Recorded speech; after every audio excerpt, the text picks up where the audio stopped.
Justice League 64, Brian Michael Bendis writing with Steve Pugh on the art. And I have to start this by saying this book pissed me off within the first like 3 pages.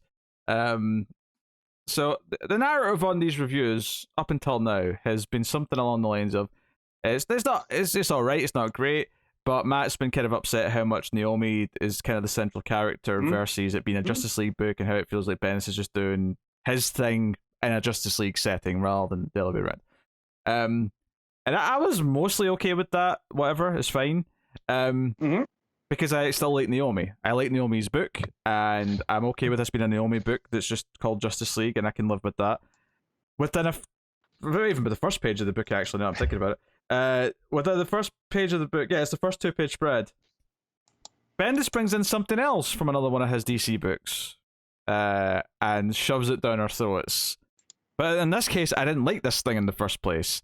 And that is the Sinmar aliens and the planet. I thought you were going to tell me he brought in JRJR. No. No, he's back at Marvel. Yeah. Marvel got him back. He's went home. He's went home. It's coming home this time. It's Ramita.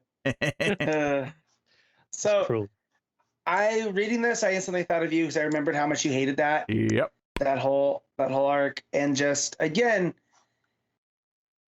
giving Bendis Justice League just to keep telling the stories he was already telling. I guess that's fine because it's not like Justice League's been the flagship for a long time. I almost prefer it when it's these small adventures. It's almost that the don't point tie where into stuff. Why don't they just give Bendis a book called The Bendis Book and just like do all the Bendis stories over there? Don't take just DCU by Bendis. It's weird because this came in. It's like, okay, we're doing this Sinmar stuff, and they bring up the fact that their champion tried to kidnap Superman, tried to kill him, blah blah blah, and they're coming to Earth, and that's kind of what the issue ends with, is like, oh, they're here and whatever. A lot of the middle of the issue is Naomi with the others, and there's a little subplot with Green Arrow and Black Canary. And the subplot with Green Arrow and Black Canary, I was mostly into. Although, admittedly, it did tie in a little bit to Checkmate at the end, which did make me roll my eye. And I'm enjoying Checkmate, but it did make me realize a little bit, because I'm like, really, Bendis, can you do anything that isn't tying into another Bendis book, please? So we hit 3 different Bendis things in this issue. Yeah. Yes. Yeah. Well, see, but this is what he did on Action.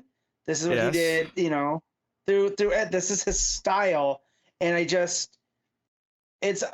almost feel it's unfair to say that I'm tired of it, but like I just want him to tell a clean Justice League story that's just Justice League. Well, this is the frustrating thing, because the Green Arrow and Black Canary stuff I was mostly enjoying because it was kind of sweet. It was them, Green Arrow saying, "Hey, we're in Coast City. Let's go and watch the sunset," and they're kind of flirting, and they realize they're being followed by a sniper, right? And they're kind of like talking to each other, and they're still kind of flirting and whatever, and it's like, what if they can hear us though? We're planning like our attack, our way to like get around the sniper. And Oliver's like, then they'll know that we're cute, we're adorable in a crisis then. And I'm like, I'm enjoying this banter, I'm enjoying this feels like it fits these two. It's very playful. And it kind of, it's like when we had that Sinmar plot in Superman, the thing I liked in that story was the Lois and Lana stuff that was like the subplot, and I was kind of getting flashbacks to that, but I was like, I don't. The fact that this is arc 2 after we have that first arc where it kind of, I don't know, felt a bit flat by the end, despite me being okay with the Naomi stuff, but obviously you weren't as hot in that. Going straight into the second arc, and it's starting with, oh, here's something you really didn't like from the Superman run. I'm like, oh, like, what's the third arc going to be? Is the third arc going to be something else from Legion they never got to finish? Yeah, feels like it. Is you have all the United Planet stuff here. Did you try checking the solicits? And then Connor Kent's going to show up in arc 4, talking about his farm from Gemworld. Is that going to be arc number 4? Yeah, maybe. He is on Suicide Squad. He might need a reason to live. It's so funny. It's so funny because I genuinely like a lot of Bendis' work, but it is kind of feeling more and more like his DC side of stuff is dwindling to the point where I mostly enjoyed his Superman in Action runs, right? Yeah, for the most part. But the point I'm trying to make is I don't. I'm at the point now where I'm actively not looking forward to his work now. If it wasn't for the Justice League Dark story, I would have dropped this. just because, and that's not to say there's not good stuff in there. Like you said, the Black Canary and Green Arrow stuff here. Even Naomi's parents coming to visit her at the Hall of Justice. Yeah, that was sweet. Yeah. However, let's not forget, her dad is from Ran. So, like, him being involved with the United Planets, so he shouldn't be this starstruck, I guess. I don't know. Well, the United Planets is a relatively new thing, though. He's not been involved with that. Right, but he is from Ran and fought, he was brought here fighting a Thanagarian, he's been a house dad for 20 years or whatever it's been, or 15, 6, whatever age Naomi is. She's 16, I think. But and Naomi's hesitant to attack Aquaman in training, and everyone's telling her, no, you have to do it. You have to do hand-on-hand practice. Again, I keep feeling like he's deliberately not showing us her power set, and I'm getting frustrated by it because every time it happens off screen. And it's starting to feel like it's only going to be disappointing because I feel like we know she's a powerhouse, but I can't describe what her powers are exactly. Energy, pets and blasts. Sure? Is she just super strong and can fly? Is that what it is? Is she just like unleashing on Aquaman? Like, I don't know. Well, she has a temper because that's the whole joke of that, is that they keep telling her to just hit him. And she's refusing, and then she gets like a temper in the moment, like an angry moment, and like blasts him with something. And again, I feel like Bendis keeps telling us that, but we haven't seen that anywhere else. I don't remember her having a temper in Naomi, do you? No. Yeah. So again, show don't tell. That's what I learned in writing and other classes, and I feel like Bendis is just telling us this stuff.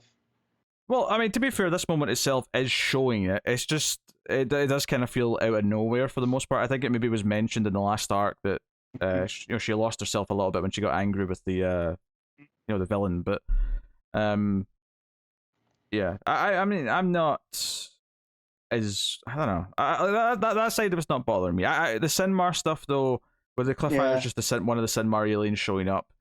I just the Sinmar stuff sucked. It did suck, and I don't know why we need more of it. And immediately, it put me in the wrong footing. And this is the funny thing. Unlike you, I do not have the backup to keep me clinging to this book. So if I feel this again for a couple more issues, I might end up dropping this. You just let me know because I'll skip Justice League just to keep reading Justice League Dark. Yeah.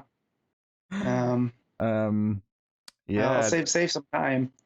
So while there was some individual things to kind of like in this issue, I was mostly annoyed. I was mostly just, it set me off in the wrong mood right away, and it just made me go, oh, I don't know. I feel like, and Bendis' stuff doesn't feel like it's that important to DC. It feels like everything else that's going on, is at least in the same world as all the Infinite Frontier stuff. It feels like all the Bat Family stuff is connected.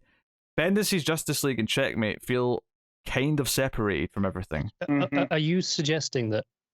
And this is that sounded like I was going to make some snarky comment, but Bendis is kind of right now the equivalent to like the Hickman X-Men stuff at Marvel, where it's just off doing its own thing. Kinda. I mean, maybe Morrison Green Lantern would be a comparison as well. I felt like that was by design, where I don't feel this is by design. I felt like Morrison went, I have an idea for Green Lantern, but I need to do it just on its own. I mean, they were kind of like, I'm not trying to say the current editors don't like Bendis or anything like that, but I do wonder, because Bendis was brought in under the previous, it was Didio and all that. I do wonder if there's an element of, okay, now we've got all of our new plans. We don't really know what to do with Bendis, who was brought in with this big contract or whatever. So let's just give him a couple of things to go and do on his own. How long do you reckon they signed him for? I don't remember. I would say 5 years at least. I'd say it'd be a 5-year contract. That'd be my guess. I'd guess 5 years minimum. Remember how much we giggled at the Bendis is coming ads? That's still funny, to be fair. What I'm saying. But it's very much, and we shouldn't be surprised because Hickman was a student of Bendis. Like, he came up under Bendis. But I feel like that started, and then he kind of like, Snyder and Tynan first, kind of. Because I feel like, because I haven't read that, but my impression I always got from Secret Warriors is that it's Hickman, but it's kind of Hickman before he became full Hickman. So so for me, it's readable. Yeah. So it's when you get to like Fantastic Four where Hickman really became Jonathan Hickman. Right. In terms of his, superhero stuff anyway. Dense, ultra scientific nonsense. Yeah. Yes. Yeah.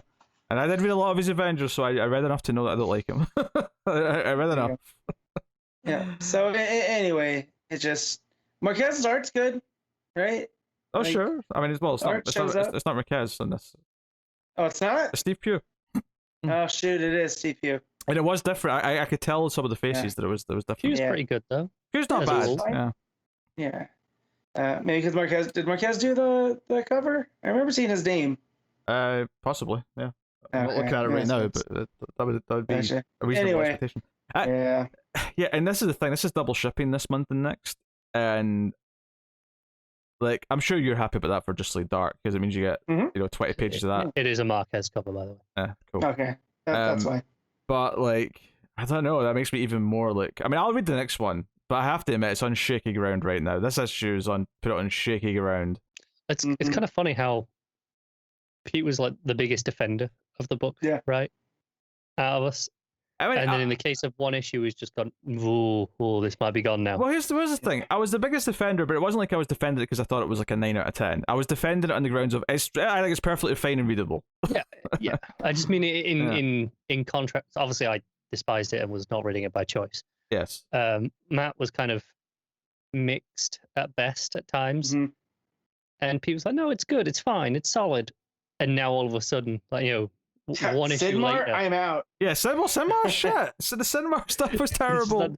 That's all it took. Just one issue, and I imagine the way you feel about this is the way, presumably, a lot of the internet felt, with the Naomi stuff in the first arc. But here's the thing. Again, it wasn't the quality of the Naomi stuff. It just felt like they were wedging Naomi into Justice League. I wasn't accusing you specifically, Matt. Just gotcha. I know in general. But I don't want to get the branded with that I don't, because I do like Naomi. I just want Naomi to be able to be on her own and not wedged into Justice League too soon. That's all. But I'll be honest, part of it kind of feels like DC decided someone up the pipeline, whoever it may be, decided that Naomi season 1 didn't sell well enough to justify another miniseries, and they said you can do your story, but you have to do it in the confinements of another name. You know what though? As much as I love Justice League Dark, a Naomi backup would be fine too. Oh sure, yeah. But put her in backup. Best of both worlds. You can have a Naomi backup in this, and just give us a Justice League Dark book. That too, but yeah, I'm a little worried about Ram V going to Marvel and us losing him. No, he had plans with Marvel a long time ago as well. Like things that got cancelled because of the pandemic. He was meant to do like tie-ins to whatever event they had last year, like a Thor tie-in. So I'm not too worried. Yeah, I mean, between Catwoman and Swamp Thing, so even though Justice League Dark got relegated to being a backup, it's not like they give him 2 other books. So I mean, I just feel like those books aren't selling as much as we would want them to, as much as we love them. we wish they were selling more. And I just worry. That's all. I think it's worth noting though that both books are critical hits, to quite extreme degrees. It could lead to him getting like a bigger name. Like once he's done with this Catwoman run or something, like maybe they'll say, "Hey." Like, I mean, I don't know who he'd give him to, but like, I don't know. Let's say, hey, it's time for a new Green Lantern book now, or maybe it's time for a new Nightwing writer. Maybe Taylor's done by that point. I don't know. Ram V Wonder Woman. Oh sure, I can see it. Yeah. I think what you got to remember is, one, they keep giving him spots in like the anthologies as well. Yeah. Like consistently, he kind of has a story here or there. He's, his books, maybe they're not the biggest sellers, but they're pretty consistent sellers, if nothing else, and critical darlings. And also, just in part of this, from the the really cynical side of it, DC looking at their lineup of talent. It's good to have diversity in general. Like right now, that looks good from a PR perspective for them. They want as much as possible. Yeah. So no, I suspect Ram V will keep getting bigger things in the same way that Taylor has risen through the same way that Tynan's risen through the ranks and getting bigger things. It wouldn't surprise me. So, all right. Well, this has all been a bit of a tangent because the issue of Justice League itself wasn't that interesting. Matt, what you give it the mid story? It's 6.5. Yeah, I mean, I'll just give it a 6 because it's not Yeah. bad. It's just the cinema stuff. It just immediately put me in a wrong mood, and yeah, okay, all right. You talk about Just Like Dark then. I know you're all excited. Yeah, so we get payoff here to Elnara, who's the 13th Knight, and her and Batman take out that cult, and she compliments Batman on his armor being so flexible and nice, and you kind of get the vibe that she doesn't realize what century she's in, which is kind of funny. And we get to the Justice League Dark section, and they are, let's see, I gotta think through it. Okay, nope. This is just the Elnara stuff. My brain's been real bad. So it's the most of this story. It's called The Eternal Night, but it's her teaming up with Batman, and the one part with the Justice League Dark is like a kind of like a prophecy that's going on. So it shows, that Khalid and Kirk are trying to, get to the bottom of these visions that the helm of Naboo showed them, and that they've added Ragman officially to the Justice League Dark. And he kind of hints to Zatanna that he knows her secret about the Upside Down Man. And in fact, because she's like, oh, I'm sure that you're only here to feed that suit. And he goes, well, yeah, I am, but I also want to help. And, we all learn to live with the darkness because, they have a way of turning us upside down, and her eyes get big. And that's when it cuts back to Batman fighting this cult who seem to have like psionic powers. So they kind of put him into this this vision of Gotham on fire, and almost like hell has come there, and Elnara comes back and saves him. And then you come to find out that there's someone named Radhir Singh, and he's trapped in his own body. He's the one that's giving them, the cult, kind of their power. And it cuts there. So he's locked in. He's got what looks like Brainiac, the Brainiac symbol on his forehead. But he's this dude strapped into a chair with all these cables and stuff coming out of him, long beard. And he says that he's trapped in his own body. He needs help. Art here is Sumit Kumar. So again, we go from Zermanico to Sumit Kumar. Not a bad trade. I like Kumar. Draws Batman pretty well. I mean, we know that from the Man-Bat book, right? Action scenes are drawn pretty well, but yeah, it's a solid chapter. Kicks off the next part. No Merlin stuff really here.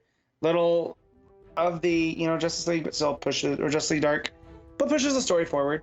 So I'm gonna give it a 8 out of 10.